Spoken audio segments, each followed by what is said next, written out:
इस समय महाप्रभु कहाँ हैं? मथुरा। यस। तो कल तक, अब कल बनारस की लीला समाप्त हुई और अब आज मथुरा की लीला को हम थोड़ा श्रवण करेंगे। मथुरा के बारे में आज जो मथुरा की लीला थी महाप्रभु की, उसको हम सुनेंगे। एक मिनट। कहाँ गया? यस, सबको फाइल दिख रही होगी, मिल गई होगी। Page number 87। भगवान श्री चैतन्य महाप्रभु का शिक्षामृत में दिया हुआ है। ये सनातन शिक्षा के बारे में बात हुई थी। अब हम लोग महाप्रभु के मथुरा में आने के बारे में सुन रहे हैं। मथुरा में महाप्रभु ने समस्त महत्वपूर्ण स्थलों की मुलाकात ली। क्या अनुवाद है? दर्शन किया ऐसा कह सकते हैं, पता मुलाकात ली, जो भी है। फिर वे, कभी कभी उर्दू मिक्स हो जाती तो क्लियर सम जो भी है। फिर वे वृंदावन पहुंचे। हरि बोल, वृंदावन आ गए महाप्रभु। भगवान श्री चैतन्य महाप्रभु भले ही उच्च ब्राह्मण परिवार में जन्मे थे, परंतु सन्यासी होने के कारण वे सभी वर्गों तथा आश्रमों के गुरु थे। इसलिए वे सभी जाति के वैष्णवों से भोजन ग्रहण करते थे। मथुरा में सनोदिया ब्राह्मण समाज में निम्न स्तर पर माने जाते हैं, लेकिन महाप्रभु ने ऐसे ब्राह्मण परिवार से भी भोजन स्वीकार किया, क्योंकि यह यजमान संयोगवश माधवेंद्रपुरी के वंश का शिष्य भी था। माधवेंद्रपुरी आप जानते हैं महाप्रभु के गुरुजी के गुरुजी थे और भगवत प्रेमी थे, और उनके शिष्य थे ये जो सनोडिया ब्राह्मण। अब जैसा कि चैतन्य चरितामृत में वर्णन है, सनोडिया ब्राह्मण कोई बहुत उच्च ब्राह्मणों में नहीं माने जाते थे। पांडे जी के बारे में कुछ पता है? सनोडिया ब्राह्मण कौन होते हैं? अरे, पांडे जी को नहीं पता, पर मुझे भी कुछ खास पता नहीं इसके बारे में। ये सब हमको पता नहीं क्या ब्राह्मणों में ऐसा सिस्टम होता है। सनोडिया ब्राह्मणों में भी ऊंचा नीचा होता है कुछ क्या? होता ही है, तो ये भी बहुत बड़ी प्रॉब्लम है। पर जो भी होता हो, महाप्रभु ने स्वीकार किया, क्योंकि वह भी भगवत प्रेमी थे। ये जो सनोडिया ब्राह्मण थे, माधवेंद्रपुरी पाद की कृपा से इनको भी भगवत प्रेम प्राप्त था। तो उस प्रेम को देख करके और माधवेंद्रपुरी पाद से संबंध देख करके उन्होंने उनके घर में प्रसाद लिया। मुझे थोड़ा करेक्ट कीजिए, किसने ये बात किसने किसको बोली? सनोदिया ब्राह्मण का प्रेम देख करके महाप्रभु ने बोली, कि महाप्रभु का प्रेम देखकर सनोदिया ब्राह्मण ने बोली कि ये जो प्रेम आप में दिख रहा है, जरूर इसका संबंध श्रीपाद माधवेंद्रपुरी पाद से है, नहीं तो ऐसा प्रेम किसी को प्रदर्शित हो नहीं सकता, कोई प्रदर्शित कर नहीं सकता है। ब्राह्मण ने महाप्रभु को बोला था, है ना? मैं इसलिए याद नहीं आ रहा किसने किसको बोला था। महाप्रभु ने ब्राह्मण को बोला था, तो मैं भी याद नहीं आ रहा, इसीलिए सामने शास्त्र होगा तभी हम ठीक से बता पाएंगे। लेकिन ऐसा कुछ याद आ रहा था कि माधवेंद्रपुरी पास से संबंध होगा तभी ऐसा प्रेम व्यक्ति का दिख सकता है। तो महाप्रभु ही शायद बोले थे। अब मैं, लेकिन गलत हो सकता, मैं एकदम से तैयारी करके नहीं आया उसके लिए, ये बात है। लेकिन बहुत अच्छा बात वहां पे बात बढ़ गई थी। वृंदावन में महाप्रभु ने 24 महत्वपूर्ण स्थानों एवं घाटों में स्नान किया।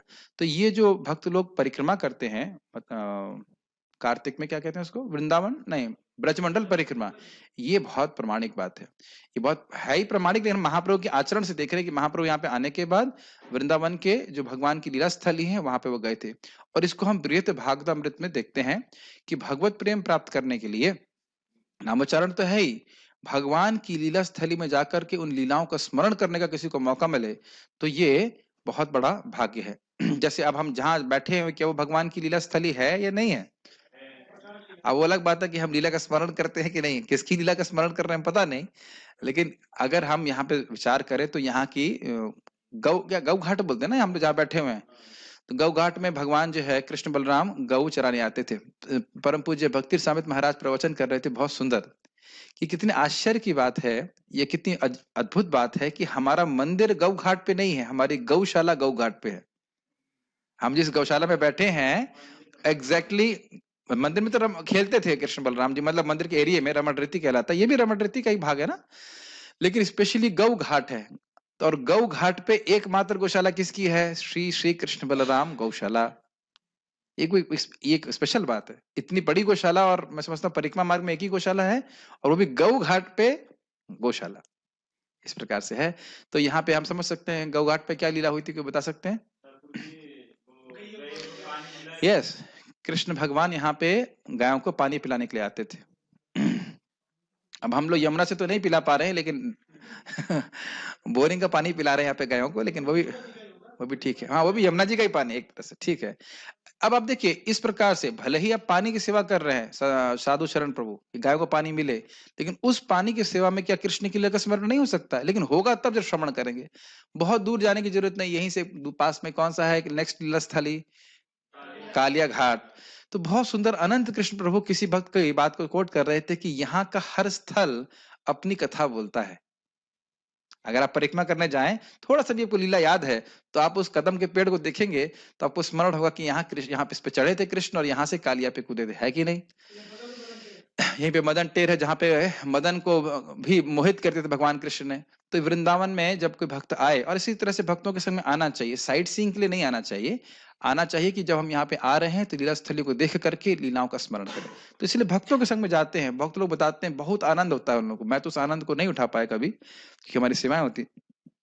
एक महीने वो लोग पूरा ब्रज में ब्रज की भाषा कहें तो ब्रज में डोलते हैं ठीक है, ब्रज में डोलते हैं या ब्रज में चलते हैं, और पांव से चलना ये ब्रज की सेवा है। जैसे आप जानते हो, पर क्या नाम था उनका, अम्बरीश महाराज भी यहाँ पे रहते थे, उसके बाद परिक्रमा करते थे, इस प्रकार से तो सेवा होती है, और साथ साथ भगवान की लीलाओं का स्मरण करते हैं। जैसे आप लोग जानते होंगे, हम लोग पिकनिक के लिए कभी ब्रह्मांड घाट जाते थे, तो वहां पे भी भगवान की लीलाओं को श्रवण करते। तो ये सबसे महत्वपूर्ण बात है, वहां जाके श्रवण करें और लीलाओं का स्मरण करें तो भगवत प्रेम बढ़ेगा। ऐसे वो अपने आप में शक्तिशाली हैं, लेकिन मुख्य बात क्या करनी है, यहाँ पे जाके भगवान की लीलाओं का स्मरण करना है। तो यही महाप्रभु कर रहे थे, विभिन्न घाटों में स्नान किया, स्थानों में स्नान गए, और वहां पे अपनी ही लीला का कह सकते हैं, कृष्ण तो वही है स्वयं, कृष्ण का अपनी लीलाओं का स्मरण कर रहे थे। उन्होंने 12 महत्वपूर्ण वनों की यात्रा भी करी। जिन भक्तों को पता नहीं उनके लिए आप मेरी मदद करिए, कौन कौन से वन है? एक तो वृंदावन, बेलवन, मेरे को पूरे याद नहीं है, महावन, लोहवन, भांडीरवन, एक मिनट, हाँ, तार, और काम का भद्रवन, वृंदावन हो गया। हाँ, चलो ठीक है, आपकी बात तो इसमें माइक पे सुनाई नहीं पड़ रही। तो 12 वन होते हैं, उसको मैंने यहाँ पे नोट्स में नहीं लिखा है। 12 वनों में महाप्रभु यात्रा की। तो आप इतना दूर ना बैठ के थोड़ा पास में बैठे तो अच्छा रहेगा, तो हम बता सकते हैं कुछ बात, ठीक है ना? हाँ हाँ, तो प्रपात आगे बताएंगे, I did not notice that, ठीक है। वनों की सारी गायों तथा पक्षियों ने उनका स्वागत किया, मानो वे उनके अत्यंत पुराने मित्र हों। कौन है पुराने मित्र? कृष्ण। चैतन्य महाप्रभु कृष्ण है। तो 5000 साल बाद फिर से आए हैं। अब देखिए, महाप्रभु उन वनों के हर वृक्ष का आलिंगन भी करते जाते थे, और ऐसा करते हुए उनमें दिव्य आनंद के लक्षण प्रकट हो जाते थे। अब ये क्लास के बाद एक्सपेरिमेंट करें। आप कहेंगे, अरे महाप्रभु को दिव्य आनंद के लक्षण प्रकट हो रहे हैं, मुझे क्यों नहीं हो रहा है? ये प्रश्न किया गया श्रीमद् भागवत में एक बार, कि यहाँ के सारे वृक्ष जो हैं वो कल्प वृक्ष हैं, तो हमें क्यों नहीं लगते हैं? तो बहुत उत्तर सिंपल सी बात है, शास्त्र की बात पूरी तरह से सत्य है और हमारी योग्यता के अनुसार उसका प्रकटीकरण हमारे सामने होता है। Does it make sense? विषय छड़िया कबे शुद्ध हबे मन, कबे हम हेरबो श्री वृंदावन। ये पूरी तरह से आध्यात्मिक स्थान है, लेकिन विषय वासना के कारण हमको ये सब कुछ भौतिक दिखाई पड़ रहा है। कभी कभी वे मूर्छित भी हो जाते, किंतु भगवान से, लेकिन इससे एक बात सीखना चाहिए कि हाँ, वृंदावन के वृक्ष भी कितने महत्वपूर्ण हैं, है कि नहीं? जैसे आपकी सेवा है कि जलों में, वृक्षों में जल दिलवाना, तो ये साधु सेवा है। ये सारे महान भक्त हैं जो पेड़ के रूप में यहाँ पे भगवान पे ध्यान कर रहे हैं। देखिए, दिक्कत क्या है कि हम जब श्रवण नहीं करते हैं तो उस सेवा के महत्व को नहीं समझते हैं। इस जगत में इंद्रिय तृप्ति के महत्व को तो हम समझते हैं, और इस कारण से धन की प्राप्ति के लिए हम बहुत मेहनत करने के लिए तैयार हैं, है कि नहीं? लेकिन इस सेवा का, मुझे सेवा अगर कृष्ण की दी गई है तो मेरा कितने बड़े सौभाग्य का निर्माण कर रही है, वो मैं समझ लूंगा तब जब मैं श्रवण करूंगा। समझ रहे हैं ना मेरी बात? क्योंकि उसका फायदा आपको तुरंत अभी नहीं दिखाई पड़ता है। Make sense? जैसे भगवान के विग्रह के सामने हरिनाम करने से अनंत गुना अधिक लाभ प्राप्त होता है। अभी आपने, ये मैं अपने मन से नहीं बोल रहा हूँ। तुलसी जी के सामने से भजन करने से अनंत गुना लाभ होता है। अब आप ऐसे तुलसी जी के सामने जप करें, कुछ पता नहीं चलेगा। वो सब आपके अकाउंट में जा रहा है। इसीलिए श्रवण सारी भक्ति का आधार है। Make sense? तो अब हमें समझना चाहिए कि भले ही हमारे पास ऐसा अनुभव नहीं हो रहा है, लेकिन महाप्रभु के आचरण से हमें सीखना चाहिए कि यहाँ का हर वृक्ष बहुत प्रिय है भगवान श्री कृष्ण को। ठीक है? जैसे महाराज जी वृंदावन, परम पूज्य वृंदावन चंद महाराज का कल प्रवचन भी है। महाराज बता रहे थे, यहीं पे होगा शाम को 7 बजे से। तो कल एक ही दिन करेंगे महाराज, लेकिन कल बता रहे थे कि जैसे हम परिक्रमा मार्ग पे चलते हैं तो यहाँ तहां थूकते रहते हैं, ये भूल जाते हैं कि बहुत लोग दंडवती भी करते हैं। अब देख रहे हैं, श्रवण नहीं करने से कहां हमारा अपराध बन रहा है। आप सोचिए, कहीं हम थूके हैं, कोई व्यक्ति अपना माथा दंडवती परिक्रमा में लगाएगा। हाँ, मतलब भाई पान जो कुछ भी कह रहे, ये श्रवण ना करने से व्यक्ति कितने बड़ा अपराध कर रहा है। तो इसलिए श्रवण करने से हमारी दिव्य श्रद्धा उत्पन्न होती है, यहाँ के पेड़ों के प्रति सम्मान होता है। महाराज समझा रहे थे, अरे भाई साधुओं को देखना बड़ा मुश्किल है, और वो भी प्योर साधु मिलना बड़ा मुश्किल है। लेकिन वृंदावन में तो और वो सेवा भी स्वीकार नहीं करेंगे, लेकिन यहाँ पे इतने सारे पेड़ है, इनका आप दर्शन कर ही सकते हो। यहाँ की जो गैया है, इनका दर्शन कर सकते हैं, जो भी वृंदावन में आ रहा है। तो होता ये है कि जब हम उस जगह में रहते हैं तो हम कहते हैं ना, फैमिलियरिटी ब्रीड्स कंटेम्प्ट। जैसे एक बार हम लोग गंगा जी में जा रहे थे, तो वहां जो नाविक था, वो गंगा जी में थूक रहा था। हमने कहा, अरे आप ये क्या कर रहे हैं? कहते हैं इसी में जिए हैं, इसी में मरेंगे। गंगा जी में थूक रहा था। तो आप समझ रहे हैं, यही होता है जब श्रवण नहीं करते तो व्यक्ति इसी प्रकार की बातें अपराध करता जाता है। बहुत अच्छा बात अभी एक भक्त बोले, अपराध वो नहीं है जो मैं सोचता हूँ, अपराध वो है जो भगवान विष्णु सोचते हैं। समझ में आया? वो सोच रहा था गंगा जी में थूकना, मैं तो क्या अपराध, हम तो यही जन्म में भी है ना भाई, अपराध तो है। तो अपराधों से बचना बहुत जरूरी है, ताकि हम भक्ति में प्रगति ठीक से कर सकें। कभी कभी इसी प्रकार, मैं ज्यादा डिफ्लेक्ट नहीं करना चाहता हूँ, बस खाली ये बात बोलना चाहता हूँ कि बाय महाप्रभु का आचरण देख करके हमें यहाँ के हर वृक्ष को सम्मान करना चाहिए, इसीलिए पेड़ नहीं काटने चाहिए। ठीक है? कभी कभी वे मूर्छित भी हो जाते, किंतु भगवान वृंदावन के कभी कभी वे मूर्छित भी हो जाते, किंतु भगवान श्री कृष्ण के पवित्र नाम का कीर्तन करने पर उन्हें पुनः चेतना आ जाती। ये मूर्छित कौन सी मूर्छा है, समझ रहे हैं? भगवत प्रेम की मूर्छा। वृंदावन के वन के अंदर यात्रा के समय उनके शरीर में जो लक्षण दृष्टिगोचर हो रहे थे, वे अद्वितीय तथा अवर्णनीय अवर्णनीय अवर्णनीय अवर्णनीय थे। हाँ, अवर्णनीय थे, वर्णन नहीं कर सकते। और हमने केवल उनकी रूपरेखा ही दी है। इसको हम लोग डिटेल में ग्रंथ में पढ़ेंगे। महाप्रभु ने वृंदावन के जिन महत्वपूर्ण स्थलों का दर्शन किया, उनमें से कुछ थे। ओके, प्रभुपाद रखे हैं। देखिए, मैं पढ़ता जा रहा हूँ कि मैं सुबह से पढ़ने का समय नहीं मिला, मैं पढ़ रहा हूँ और व्याख्या कर रहा हूँ।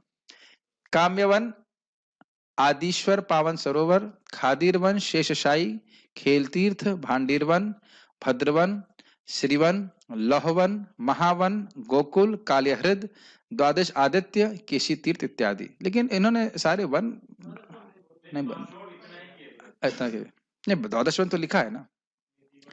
जब उन्होंने उस स्थान को देखा जहां रास नृत्य हुआ था, तो वे तुरंत समाधिस्थ हो गए, क्योंकि वह उनकी ही लीला थी। स्मरण किया, स्वाभाविक सी बात है। देखिए, हम लोग तो कल्पना भी नहीं कर सकते, जिसकी भगवत प्रेम प्राप्त हो जाता है वो दुनिया को देखता कैसा है। इस समय भी एक साधक दुनिया को कैसे देखता है, वैसे एक भोगी व्यक्ति नहीं समझ सकता है कि नहीं?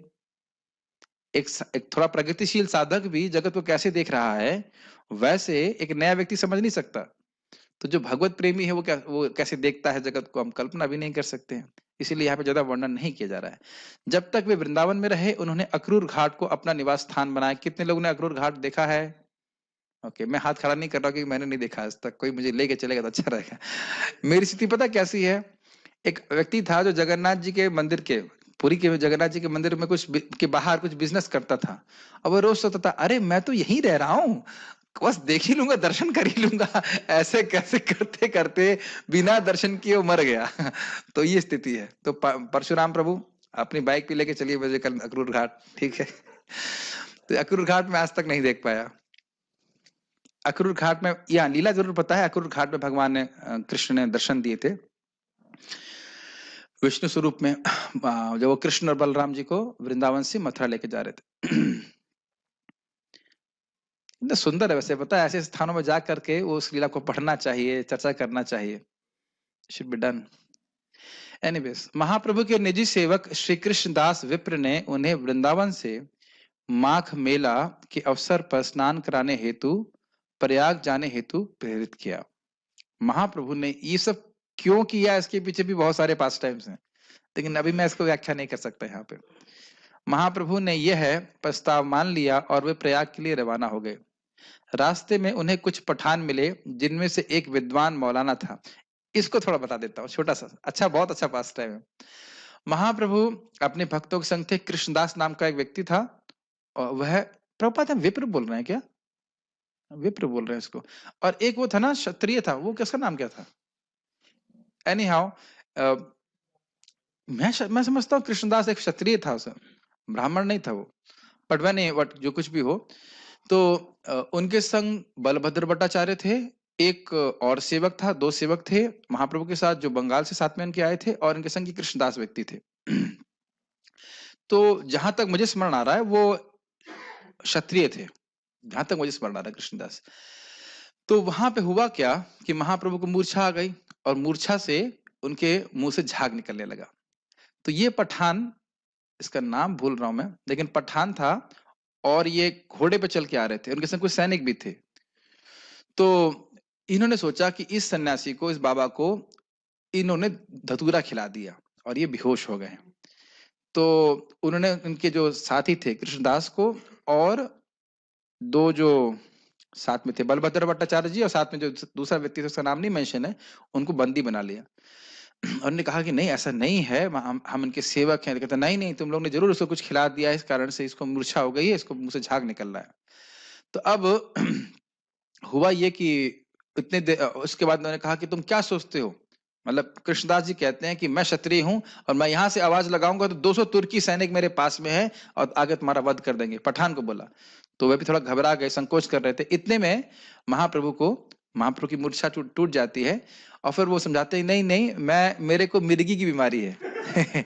अब देखिए, जिसको भगवत प्रेम प्राप्त होता है, अगर भगवत प्रेम के लक्षण प्रकट भी हो जाते हैं तो छुपाने का प्रयास करता है। ये नहीं बोलता देखो एक्चुअली मुझे प्रेम का विकार आ रहे थे, ऐसा प्रेमी भक्त लोग कभी नहीं बोलते। ऐसे एक और महाप्रभु के पास थे, उनके संग वैसे हुआ था, इनका नाम था ना मुकुंद दत्त नहीं, मुकुंद दत्त नहीं, हनुमान जी के अवतार कौन है? मुरारी गुप्त। तो मुरारी गुप्त एक ऐसे ही मुसलमान व्यक्ति की, वो वैद्य थे, उसका इलाज कर रहे थे, और उसका जो सेवक था मुरारी गुप्त, उसका जो सेवक था वो चामर ढुला रहा था। तो मुरारी गुप्त मैं तक स्मरण आ रहा, पता नहीं, श्रीखंड के मुकुंद थे।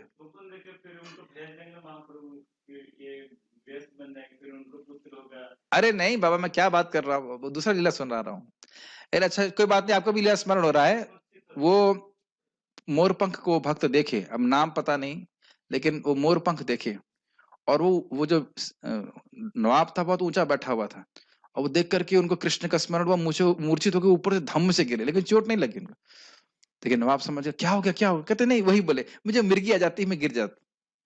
तो कहते ना ना ना, हम समझ रहे हैं कि आप भगवत प्रेमी है। तो मैं खाली बोल रहा हूँ, जिसको प्रेम प्राप्त होता है वो यूट्यूब पे एडवर्टाइजमेंट नहीं देता है कि मुझे प्रेम प्राप्त हुआ है। एक कदाचित उसके विकार भी प्रस्तुत हो जाते हैं, तो उसको संवरण करने का प्रयास करता है या छुपाने का प्रयास करता है। खैर, तो इस प्रकार से मौलाना को बोला। तो फिर उसके बाद जब महाप्रभु की मौलाना से बात होती है तो उसे कन्विंस कर देते हैं, फिर वो लोग वैष्णव पंथ को स्वीकार कर लेते हैं। तो आगे जाकर उसमें प्रभाव बताते हैं, अफगानिस्तान में जाकर फिर वो लोग वैष्णव धर्म का प्रचार करते हैं। मुल्तान अफगानिस्तान में तो है, उधर पाकिस्तान के वेस्ट साइड में ये लोग कुछ वैष्णव हैं, और आज तक हम सुनते हैं आज भी उस एरिया में कुछ वैष्णव हैं, इन्हें पठान वैष्णव कहा जाता है। सब कुछ मैं इम्प्रॉम्प्टली अपनी स्पीच से बोल रहा हूँ, मतलब स्मृति से बोल रहा हूँ, कुछ मिस्टेक्स हो सकती है, मैं मान रहा हूँ, लेकिन जब हम डिटेल में पढ़ेंगे तो सारी कुछ ही बात आ जाएगी। मोटा मोटी बात ये सब याद है इस प्रकार से। महाप्रभु की इस मौलाना तथा उसके साथियों से कुछ बात हुई, तो उन्होंने मौलाना को विश्वास दिलाया कि कुरान में भी भागवत धर्म तथा भगवान श्री कृष्ण का वर्णन है। फलस्वरूप सारे पठानों ने उनके भक्ति संप्रदाय को स्वीकार कर लिया। जब वे प्रयाग आ गए तो अब कुछ लोग कहते हैं कि ये जो हमारा कौड़िय वैष्णव संप्रदाय है ये सांप्रदायिक है, ये केवल हिंदुओं के लिए है, कुछ लोग सोचते हैं, लेकिन ऐसा नहीं है। हमारे नामाचार्य कौन है? हरिदास ठाकुर, जो मुसलमान के जन्म लिए। और हम सब लोग कौन है? रूपानुग, जो कि प्राय रूप गोस्वामी जी के अनुगत हैं, मुख्य शिष्य है महाप्रभु के, जो कि प्राय मुसलमान बन गए थे। तो महाप्रभु का ये जाति पे आधारित प्रचार आंदोलन नहीं है। ठीक है। जब वे प्रयाग आ गए तो श्रील रूप गोस्वामी तथा उनके सबसे छोटे भाई, अनुपम उनका नाम था, उनसे बिंदु माधव मंदिर के निकट मिले। कितने लोग बिंदु माधव देखे हैं? मैं फिर हाथ नहीं खड़ा कर रहा हूं, मैं नहीं देख पाया। जाना चाहिए था। इस बार प्रयाग के निवासियों ने महाप्रभु का पहले से अधिक आदरपूर्ण स्वागत किया। प्रयाग के उस पार इसका कारण क्या रहा हो सकता है? इसको फिर वही लीला में देखना पड़ेगा। जो एक कारण समझ में आ रहा है कि बनारस में अब महाप्रभु प्रकाशानंद सरस्वती को अपना चेला बना चुके हैं, तो स्वाभाविक सी बात है कि महाप्रभु की कीर्ति हर जगह फैली हुई है। नहीं तो वृंदावन से प्रयाग आने के बाद अधिक स्वागत करने का कोई प्रयोजन समझ में नहीं आता, है ना। थोड़ा मैप जरूर देखना चाहिए कि किस प्रकार से महाप्रभु आए। प्रयाग पहले पड़ता है अगर हम बंगाल से आते हैं, है कि नहीं? पहले प्रयाग पड़ेगा ना, बनारस पड़ेगा, बनारस पड़ेगा, फिर प्रयाग पड़ेगा। हाँ, अब समझ में आ रही है। अब इसमें अगली बार नोट्स में मैप भी डाल दूंगा। बनारस पड़ेगा, यस सही कह रहे हैं, बनारस पड़ेगा, फिर प्रयाग पड़ेगा, फिर उसके बाद मथुरा आएगा। तो आप ऐसे सोच लीजिए, बनारस में उद्धार कर दिया उन लोगों का, फिर प्रयाग आए, फिर वृंदावन आए, मथुरा आए, फिर प्रयाग आए। तो उतने में सब महाप्रभु की कीर्ति के बारे में वहां के महाप्रभु ने जो किया बनारस में सबको मालूम चल गया, इसलिए अधिक स्वागत किया। यही समझ सकते हैं आप। देखिए, होता यही है कि भक्त कहेंगे हम स्वयं भी पढ़ रहे हैं। अगर आप स्वयं पढ़ते तो इतना मंथन करते। अच्छा, प्रयाग आ गए, ठीक है, नेक्स्ट मथुरा आ गए, नेक्स्ट बनारस आ गए, नेक्स्ट नेक्स्ट नेक्स्ट, ये रहता है। लेकिन ठहर करके विचार नहीं करते। मनन करने से, विचार करने से लीला का आस्वादन कर पाते हैं। प्रयाग के उस पार स्थित अड़ैल गांव के निवासी श्रील वल्लभ भट्ट अपने गांव में उनका स्वागत करने वाले थे, लेकिन वहां जाते समय महाप्रभु यमुना नदी में कूद पड़े। बड़ी ही कठिनाई से उन्हें मूर्छित अवस्था से पकड़कर बचाया गया। अंत में वे वल्लभ भट्ट के स्थान पर गए। श्रील वल्लभ भट्ट महाप्रभु के मुख्य प्रशंसकों में से एक थे, लेकिन बाद में उन्होंने अपना दल बना लिया जिसका नाम वल्लभ संप्रदाय पड़ा। ये बड़ा इसमें सुंदर बात है। श्रील रूप गोस्वामी पाद और अनुपम महाप्रभु के पास हैं और उनसे मिलने के लिए वल्लभ भट्ट जी आते हैं, और वो शुद्ध ब्राह्मण परिवार से। और फिर महाप्रभु बड़े कौतुकी में पूछते हैं, मैं ना कुछ पॉइंट मिस कर रहा हूं, लेकिन बहुत सुंदर बात होती है कि रूप गोस्वामी और अनुपम को भी वह महान बोलते हैं। तो वल्लभ भट्ट जी, तो उससे पहले महाप्रभु कहते हैं नहीं, ये तो देखिए एकदम मुसलमान से बन गए हैं, तो निम्न है, ऐसे करके हीन है, इनको आप स्पर्श नहीं कीजिए।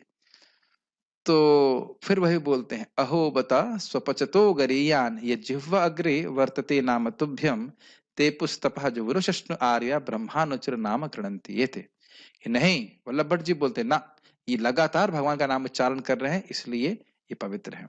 इसको बहुत आस्वादन करेंगे, जो मैं फिर से रिपीट करूंगा, जो हम लोग श्लोक सामने रख करके बोलेंगे, वो पूरा कहीं कोई डाउट नहीं रहेगा, सीक्वेंस से समझने का प्रयास करेंगे। हाँ, बहुत अभी तो हम खाली बस टच कर रहे हैं हल्का हल्का। प्रयाग में दशाश्वमेध घाट पर महाप्रभु ने श्रील रूप गोस्वामी को निरंतर 10 दिनों तक श्री भगवान की भक्ति का ज्ञान दिया। उसी को हम भक्ति रस सामित्र सिंधु के संबंध में समझते हैं। उसमें महाप्रभु कहते हैं कि भक्ति का जो भक्ति है, शुद्ध भक्ति है भगवान की, वह तो सिंधु की तरह है, अमृत सिंधु की तरह है। मैंने केवल तुमको एक बूंद मात्र दी है, अब तुम इसको विस्तार करो। और श्रील रूप गोस्वामी जी के इतना हेल्प कीजिए मेरी, उनके सर पे हाथ रखते हैं या सर पे अपना चरण कमल रखते हैं? जहां तक मुझे स्मरण आ रहा है, भगवान अपना चरण, अपना हस्त कमल उनके सर पे रखते हैं और कहते हैं कि जो कुछ भी मैंने शिक्षा दी है वो तुम्हारे हृदय में स्फुरित भी हो। यही चीज सनातन गोस्वामी पाद के संग भी करते हैं। देखिए डिटेल्स में थोड़ा सा मिस्टेक हो सकता है क्योंकि मैं थोड़ा पहले पढ़ा हूँ, एकदम से याद नहीं है, लेकिन जब हम उसको फिर पढ़ेंगे तो एकदम स्पष्ट हो जाएगा। लेकिन पॉइंट ये था कि महाप्रभु की इच्छा से, जैसे तेने ब्रह्म हृदय आदि कव्ये, जैसे ब्रह्मा जी के हृदय में वेद का ज्ञान दिया, ऐसे ही सारी भक्ति के तत्व के बारे में जो रस तत्व था, भक्ति तत्व था, उसको महाप्रभु ने रूप गोस्वामी पाद के हृदय में प्रकाशित किया। और हम ये देखेंगे भी आगे जाकर के कि महाप्रभु कुछ कविता गा रहे हैं जगन्नाथ जी के सामने, कोई नहीं समझ पा रहा है, लेकिन रूप गोस्वामी पाद समझ करके संस्कृत में लिख दिए कुछ उसका अर्थ, असली अर्थ। जो श्रीमती राधा रानी का भाव था कृष्ण को या रथ पे ऊपर देखने के द्वारा, देखने के समय तो भक्त लोगों से महाप्रभु कहते हैं ये रूप कैसे समझ गया मेरे हृदय की बात। तो स्वरूप दामोदर गोस्वामी कहते हैं जब तक आपकी कृपा नहीं हो कौन आपके हृदय की बात को समझ सकता है। श्री चैतन्य मनोभिष्ठम स्थापितम येन भूतले स्वयं रूप कदा मह्यम ददाति स्वपदान्तिकम। तो महाप्रभु ने कहा हाँ, यहाँ पे प्रयाग में मैंने में से मिला और इसकी नम्र भावना को देख करके मैंने अपनी कृपा का संचार इसके हृदय पे किया। समझ में आ रहा है आपको? ओके। मुझे पता है कि चीजें कुछ इसलिए नहीं पकड़ में आ रही हैं कि बहुत सारे पास टाइम्स अपने पढ़े नहीं है, हो सकता है, लेकिन एक आइडिया देने का प्रयास कर रहे हैं। उन्होंने श्रील गोस्वामी को प्राणियों की 84 लाख योनियों के विभागों की शिक्षा दी। फिर उन्होंने मनुष्य योनियों के विषय में शिक्षा दी। क्या महाप्रभु ने बोला था कि 84 लाख योनियों में मनुष्य जाति अति अल्पतर, और उसमें भी 4 लाख प्रकार के मनुष्य होते हैं, और उसमें भी बहुत से लोग हैं जो वेद की शिक्षा नहीं मानते, और उसमें फिर जो है कुछ लोग हैं मोस्टली कर्म कांडी हैं, फिर उसमें से कोई ज्ञान कांडी हैं, फिर उसमें से कोई छठ करके बहुत कर्म मिश्रित भक्त, ऐसे छठ करके कोई बिरला ही शुद्ध भक्त होता है। इस प्रकार से बात बताई। ब्रह्मांड भ्रम नहीं ब्रह्मांड भ्रमित कोनो भाग्य जीवन, ये तो रूप गोस्वामी को बोले ना। हाँ, ब्रह्मांड भ्रमित कोनो भाग्यवान जीव गुरु कृष्ण प्रसाद पाए भक्ति लता बीज। ये सब बातें बताई, भक्ति तत्व के बारे में बताया, भक्ति के प्रोसेस के बारे में बताया, और उसको बहुत अच्छा लगेगा जब हम वहां पे उसको पढ़ेंगे, आपको बहुत अच्छा लगेगा।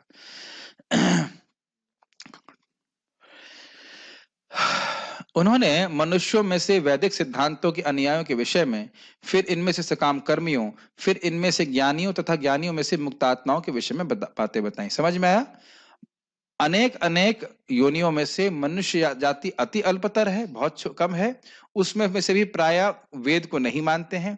वेद को मानने वालों में से बहुत से लोग कर्म कांड का कारण वेद को मानते हैं।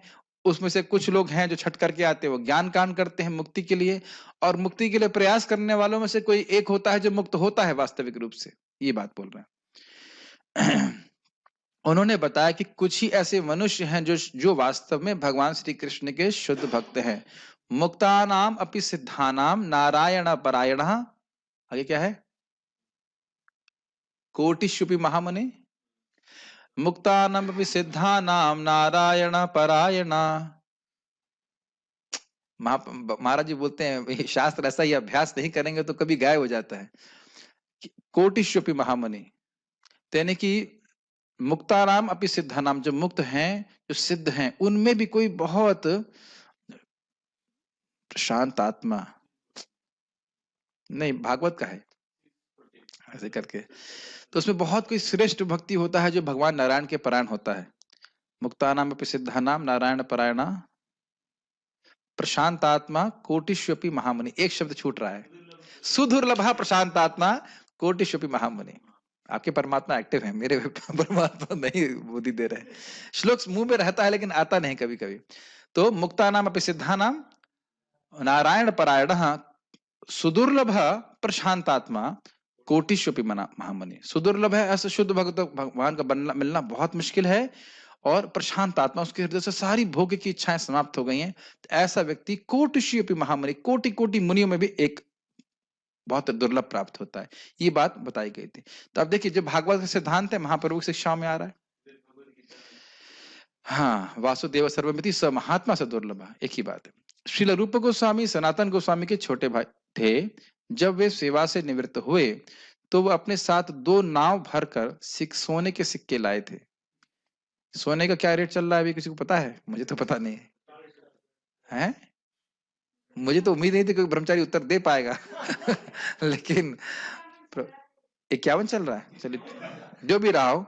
अब आप नाव भरकर सोने के सिक्के लाए होंगे तो कितना धन होगा आप कल्पना नहीं कर सकते।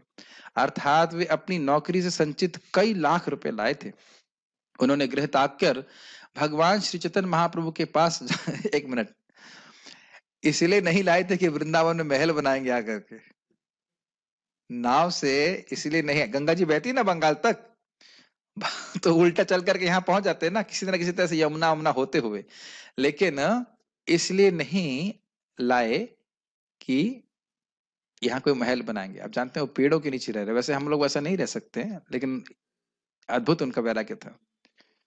मेरे मन में आता है कि पेड़ के नीचे रहते थे तो किताब कैसे लिखते थे, बारिश हो जाती तो किताब भीग नहीं जाती होगी, या कुछ कैसे करते होंगे, बड़ा अद्भुत बात है ना। कहीं रूप गोस्वामी पाद को लैपटॉप और ये सब मिल गया होता तो कितने ग्रंथ लिख दिए होते, उसका कोई कल्पना नहीं है ना। खैर ये सब तो नहीं कहा जाना चाहिए उनके बारे में। कितनी विषम परिस्थिति में रहते हुए इतने महान ग्रंथ लिखे हैं। मैं विचार कर रहा था चक्रवर्ती पाद भी, isn't it? कितना सुंदर टीका लिखे हैं, उसको पढ़ नहीं पाएंगे हमारे पूरे जीवन में, और पूरा टीका लिख दिए उस पे ताल पत्रों के ऊपर। अद्भुत है, अद्भुत बात है। 4 लाख श्लोक जीव गोस्वामी पाद लिख दिए। खैर जो भी है, अब देखिए एक एक बात पे हम कितना विचार कर सकते हैं, इसी के लिए मानव जीवन है। उन्होंने गृह त्याग कर भगवान श्री चैतन्य महाप्रभु के पास जाने के पूर्व अपनी संपत्ति इस प्रकार बांट दी। 50% उन्होंने एसबीआई में डाला, 50% आईसीआई, 25% आईसीआई से शेयर्स में डाला। ये लिखा हुआ है यहाँ पे नहीं, 50% श्री भगवान तथा उनके भक्तों की सेवा में। ये नहीं है ये बड़ी इंटरेस्टिंग बात है। कभी कभी लोग आते हैं कहते हैं मैं सारा धन अपनी पत्नी को दे के आ गया। तो बोलो फिर तुम काय को आए यहाँ पे? यानी कि पत्नी की आसक्ति गई नहीं ना। ये नहीं बोल रहे कि नहीं देना चाहिए। देखिए क्या लिखा है, 25% संबंधियों में तथा 25% आपातकालीन निजी आवश्यकता के लिए। तो ये भी देखिए प्रैक्टिकल भी रखे कि कुछ धन रखे कि आगे कुछ आवश्यकता पड़ सकती है। और जाते थे क्या आवश्यकता पड़ी थी, सनातन गोस्वामी पाद को हेल्प छड़ाया था उन्होंने। तो जानते हैं, आप लोग जानते हैं, जो लोग नहीं जानते हैं वो उनको वो जान जाएंगे जब हमसे पढ़ेंगे आगे लीलाओं को। तो इस प्रकार से उन्होंने समस्त गृहस्थों के लिए एक आदर्श स्थापित किया। महाप्रभु ने श्रीला गोस्वामी को भक्ति के विषय में शिक्षा देते समय भक्ति की तुलना एक लता से की और उपदेश दिया कि इस भक्ति लता को शुद्ध भक्तों के प्रति किए गए अपराध रूपी मत्त हाथी से अत्यंत सावधानी से बचाना चाहिए। छोटी सी बात मैं पूछना चाहता हूँ, यहाँ पे बोलना चाहता हूँ, फिर पूछूंगा भी। लता शुरू होती है बीज से, और बीज डाल देने के बाद उसमें अंकुर फूटने लगता है ना, है ना? Yes, yes. बीज डाल देने से अंकुर नहीं फूटेगा, फूटेगा जल डालेंगे, धूप आएगी तब। और क्या ये संभावना है कि जब थोड़ा सा उगना चालू करे तो एक बकरी आ जाए जिसको कोमल कोमल पत्ते खाने बड़े अच्छे लगते हैं और उस लता को चबा जाए? तो महाराज जी बता रहे थे, मैं समझता हूँ भक्ति पुरुषोत्तम महाराज, जहां तक मुझे स्मरण आ रहा है, बहुत अच्छी बात बोल रहे थे कि भक्ति की लता उगी नहीं कि बहुत सारी बकरियां घूमती रहती हैं उसे खाने के लिए। अर्थात कोई नया डिवोटी बना है और बहुत सारी उल्टी सीधी फिलॉसफी, उसकी श्रद्धा कोमल है अभी, और इधर उधर की बातें सुनना वह शुरू कर देता है और पूरा खराब हो जाता है। अभी एक भक्त ने प्रश्न किया, प्रभु जी ऋतिक फिलॉसफी के बारे में क्या बोलना चाहते हैं? मैंने कहा मैं कुछ नहीं बोलना चाहता हूँ। फिर उसने मुझे पीडीएफ भेज दिया, मैं उसको डिलीट कर दिया। मैंने कहा भाई देखो, मैंने सिंपल बोला मेरे गुरु महाराज हैं परम पूज्य राधानाथ स्वामी महाराज, क्लियर है, समझ में आ गया? मैंने कहा अगर आप अपने कानों में जहर नहीं डालना चाहते हैं तो कृपया उसको मत पढ़िए। मुझे बोलना भी नहीं चाहिए था, पता लगा लोग कौतूहल बस पढ़ने लग जाएंगे लोग कहते हैं कि प्रभुपाद जी की पुस्तकों को चेंज कर दिया। पूरी हमने आप लोगों को रिकॉर्डिंग करके गीता भूषण पढ़ाई कि नहीं पढ़ाई, चैलेंज है। और कहीं दिखा दीजिए कि प्रभुपाद के ग्रंथ में एक भी बात गीता भूषण से अगेंस्ट जा रही हो। एक भी श्लोक में दिखा दीजिए कि प्रभुपाद जी गीता भूषण, जो अभी भी जो भगवत गीता हमारे सामने है, भगवत गीता यथारूप, कहीं है बाहर? जबरदस्ती आर्गुमेंट कर देना, जबरदस्ती का आर्गुमेंट करना। और जो व्यक्ति की कोमल श्रद्धा से खा जाते हैं इस प्रकार के लोग। केवल देखिए डाउट क्रिएट करना बड़ा आसान है। मेरे गुरु महाराज बहुत अच्छी बात बोल रहे थे इस संबंध में, बहुत सारी बातें, सभी अच्छी बातें बोलते हैं, ये बहुत अद्भुत था। कह रहे थे कि एक जायंट सिकोया ट्री होती है, वो इतना बड़ा होता है उसका तना कि उसमें इसके बीच में से रोड बना देते हैं। आप कल्पना कर सकते हैं, रोड बन जाती है, इतना चौड़ा होता है, और उसकी सामान्यतः उम्र होती है 5-5 हजार साल, लेकिन काटने में कितना समय लगता है? 1 घंटा। समझ में आया? तो भगवान की भक्ति कर रहे हैं, श्रद्धा उत्पन्न करने का प्रयास कर रहे हैं, बहुत मेहनत लगती है कि नहीं? भजन करते हैं, साधन करते हैं, हृदय शुद्ध होता है, और कोई आपके मन में डाउट डालना हो, 1 सेकंड लगता है। तो ऐसे लोगों से श्रवण नहीं करना चाहिए। मैं केवल एग्जाम्पल इन लोगों का दे रहा हूं, और ऐसे बहुत सारे लोग होंगे, जैसे कि हम आपको एग्जाम्पल कल दे रहे थे, तुम लोग मूर्ख हो, तुम लोगों को पता नहीं है कि भगवत गीता किसने बोली है। ऐसे लोग भ्रमित करने वाले होते हैं, इसीलिए नियमित रूप से श्रवण करते रहना चाहिए। मैं इसलिए बोल रहा हूं ऐसा बात, क्योंकि लता को हमेशा सहारे की आवश्यकता होती है। Does it make sense? You understand? Creeper always needs a support. Partha Krishna Prabhu भक्ति को लता से क्यों कंपेयर कर रहे हैं? लता ही क्यों बोला? भक्ति को पेड़ भी बोल सकते थे, भक्ति वृक्ष बोल सकते थे, भक्ति वृक्ष न बोल करके भक्ति की लता बोला है। क्यों बोला है?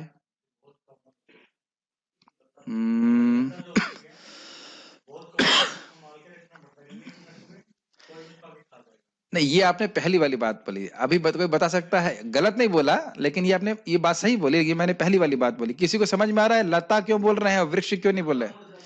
लता मुड़ जाती है यदि हाँ। अच्छा, मान लीजिए कि 1 साल तो हमने सहारा दिया, और उसके बाद हम सहारा छोड़ सकते हैं ना?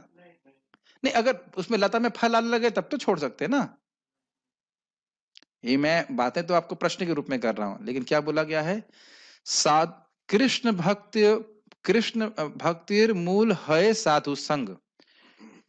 कृष्ण भक्ति का मूल ही है साधु संग, भक्तों के साथ में आकर श्रवण कीर्तन करना, इसी से बीज मिलता है। और जब भगवत प्रेम प्राप्त हो जाता है, तेहो मुख्य अंग, ये महाप्रभु के वाक्य हैं, भगवत प्रेम मिल जाता है तब भी ये भक्ति का मुख्य अंग है साधु संग। इसीलिए साधु संग साधु संग साधु संग सर्वशास्त्र कहे, लव मात्र साधु संग सर्व सिद्धि हो। Does it make sense? ये बात समझ में आ रही है?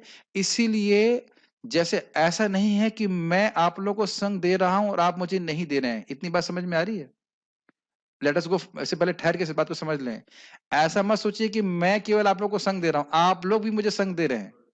क्योंकि यही बात मैं ऐसे पढ़ रहा होता तो इसे इतना उत्साह से नहीं बोलता। श्रोता का उत्साह होता है तब वक्ता कुछ बोल पाता है। You are giving me your association and I am giving me you my association, और हम साथ में मिलकर श्रीला प्रभुपाद जी का एसोसिएशन प्राप्त कर रहे हैं। समझ में आ रहा है मेरी बात? जो व्यक्ति सोचे कि मैं भक्तों के संग छोड़ करके भक्ति करूंगा, उसका वही स्थिति होगी, मैं लता को हवा में टांगूंगा। जैसे कभी कभी जादूगर करता है ना, वो रस्सी को ऐसे ऊपर चढ़ा लेता है, लेकिन रस्सी गोलोक नहीं पहुंच पाएगी। ये एग्जाम्पल कभी कहां से आ गया, लेकिन देखा ना, जादूगर होते हैं ना, वैसे रस्सी थोड़ा चढ़ा देंगे, लेकिन थोड़ी थोड़ी समय के लिए तड़क भड़क हो सकती है, जादू हो सकता है, लेकिन बस रस्सी गोलोक नहीं पहुंच सकती। तो यहाँ बोल रहे हैं, ये आप आगे भी सुनेंगे कि लता जो है वो बढ़ती जाती है, बढ़ती जाती है, बढ़ती जाती है, फिर ब्रह्मांड को भेद करके भगवान कृष्ण के चरण कमलों में जब उसको लिपट जाती है तब फल प्राप्त होता है। यहाँ फल ये हुआ कि इंटरनेट रुक गया। अब देखो जरा आ रहा है कि नहीं? चल रहा है? यहाँ डिस्कनेक्ट हो गया। एनीवेज चल रहा है तो ठीक है। यस। अच्छा, और आप जानते हो कि चलो सपोर्ट भी सब कुछ है, लेकिन अगर वैष्णव अपराध होगा तो क्या होगा? वो जड़ से नीचे से उखड़ जाती है, तो फिर आप जानते हैं धीरे धीरे लता सूख जाएगी। मूल बहुत तरह से आप वैष्णव अपराध को आप डिफाइन कर सकते हैं, लेकिन एक बात सिंपल है। देखिए, ऐसा मत सोचिएगा कि वैष्णव समाज में रह रहे हैं तो भक्तों के बीच में कोई मनमुटाव कभी नहीं होगा। ऐसा नहीं होता है। प्रैक्टिकल हमें देखना पड़ेगा। सब लोग शुद्ध नहीं हुए, मनमुटाव हो सकता है, लेकिन एक बात ध्यान रखें, किसी भी भक्त की सेवा में बाधा देने के प्रयास मत कीजिएगा। ये बहुत बड़ा अपराध है। कोई भक्त सेवा कर रहा है, वो भक्ति में प्रगति कर रहा है, उसकी टांग खींचने का प्रयास नहीं करना चाहिए। जैसे हरिदास ठाकुर जी हरिनाम कर रहे थे कि नहीं, प्रचार कर रहे थे कि नहीं, रामचंद्र खान ने जबरदस्ती उनको परेशान करने का प्रयास किया ताकि उसका पतन हो जाए। ऐसा तो अपराध नहीं करना चाहिए। अब स्वाभाविक सी बात है, प्रसादम डिस्ट्रीब्यूशन हो रहा है, किसी से कुछ गलती हो गई तो डांट दिया, वैष्णव अपराध। ऐसा नहीं है। या कोई सेवा ठीक से नहीं कर रहा है या मंगल आरती नहीं जा रहा है तो कभी कभी भक्त लोग डांट देते हैं, ताकि उनकी सेवा अच्छे से हो। लेकिन ये वैष्णव अपराध नहीं, क्योंकि उनकी इच्छा ये है कि भक्त सेवा ठीक से करे, इसलिए नहीं कि सेवा ठीक से हो, इसलिए कि वो भक्त ठीक हो जाए। मेरी बात समझ में आ रही है? बहुत बार लोग सोचते हैं कि हमको सेवा ठीक से करने के लिए बोले ताकि सेवा हो। सेवा तो होगी सो होगी, हम सेवा करके क्या ठीक हो जाएंगे, ये समझना चाहिए। जो डॉक्टर हमको डांटता है आप दवा क्यों ठीक से नहीं ले रहे हैं, तो इसलिए ऐसा नहीं कि वो ठीक हो जाएगा, हम ठीक हो जाएंगे। Does it make sense? पता नहीं मेरी बातें सब आप रिलेट कर पा रहे हो कि नहीं। जैसे हमारे एक डॉक्टर यहाँ पे थे, आपने अगर परहेज तोड़ दिया तो उसे मालूम चल जाएगा कि आपने परहेज तोड़ा था, इतने तेज थे। अभी भी हैं, वो जिंदा है, नाहर सिंह जी। आपने उसने बोला कि आपको वटेवर हलवा नहीं खाना है, आप 15 दिन के बाद आओगे, नब्ज चेक करेगा, हलवा खाया था। उनको ये बता देंगे तुम्हें 3 दिन पहले हलवा खाया था। तो उससे उनका कोई लाभ नहीं हो रहा है, वो हमको डिसिप्लिन कर रहे हैं ताकि हम ठीक हो जाए जल्दी। Does it make sense? ये बात है।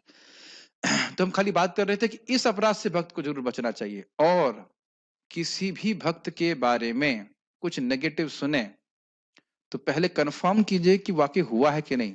अगर आप अथॉरिटी नहीं तो छोड़ दीजिए इस बात को, वो जिसकी अथॉरिटी है वो देखेगा, मैनेज करेगा। ये बातें बहुत खतरनाक होती हैं, इसीलिए जो भक्ति का उत्साह शुरुआत पे होता है ना, वो डाउन हो जाता है। जैसे दूध उबल रहा हो, उसके ऊपर पानी डाल दीजिए, नीचे आ जाता है कि नहीं? जो उफान होता है भक्ति को, डाउन होने लगता है, इन्हीं चीजों से डाउन होता है। तो तुम्हें पकड़ना है इस बात को कि हमें नहीं करना चाहिए। Unless we are having circle of, क्या कहते हैं, वी हैव इन्फ्लुएंस, हमें उस बारे में बात नहीं करना चाहिए।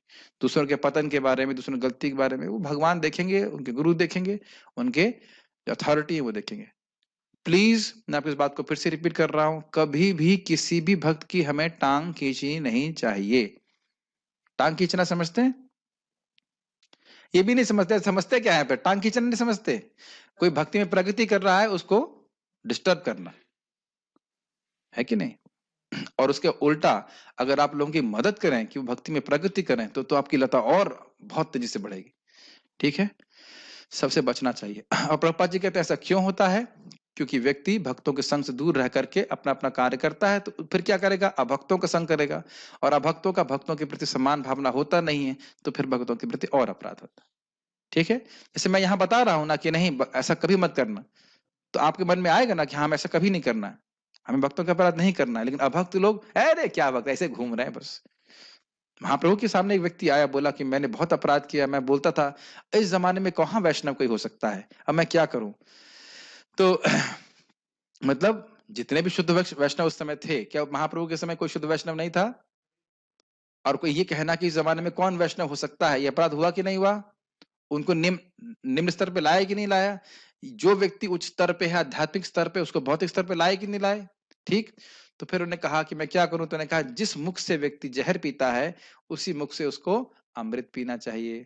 तो अब तुम वैष्णव गुणगान करो, वैष्णव की सेवा करो। ठीक है?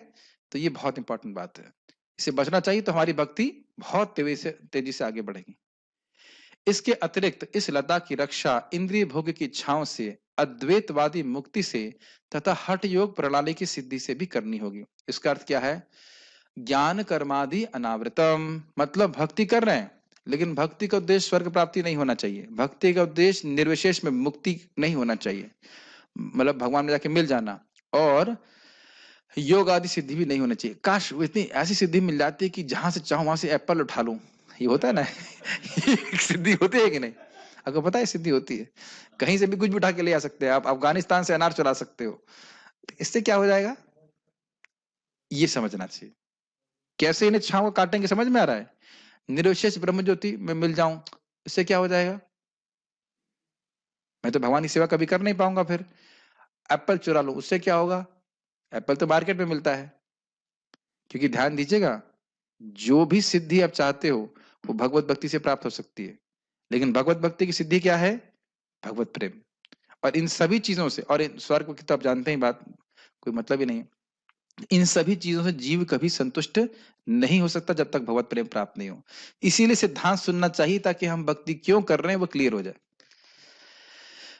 ये सभी भक्ति पथ के लिए हानिकारक हैं। इसी प्रकार जीवों के प्रति हिंसा, जैसे कीड़े मकोड़ों को मारना व्यर्थ में, हाँ, मजाक में मारना, इस प्रकार संसारी लाभ की इच्छा, जैसे कि पूजा लाभ प्रतिष्ठा इत्यादि, सांसारिक सम्मान तथा सांसारिक यश भी भक्ति की या भागवत धर्म की उन्नति में बाधक है। जैसे समझ सकते हैं आप लोग कि तुलसी उग रही है और कभी कभी तुलसी जैसा उगने, तुलसी देवी भक्ति जैसी मान लीजिए है, और उसके साथ में एक ऐसी पौधा उग रहा है जो तुलसी जैसा दिखता है, तो आप जब पानी दे रहे हैं, हम पानी दे रहे हैं, तो पानी किसको मिल रहा है?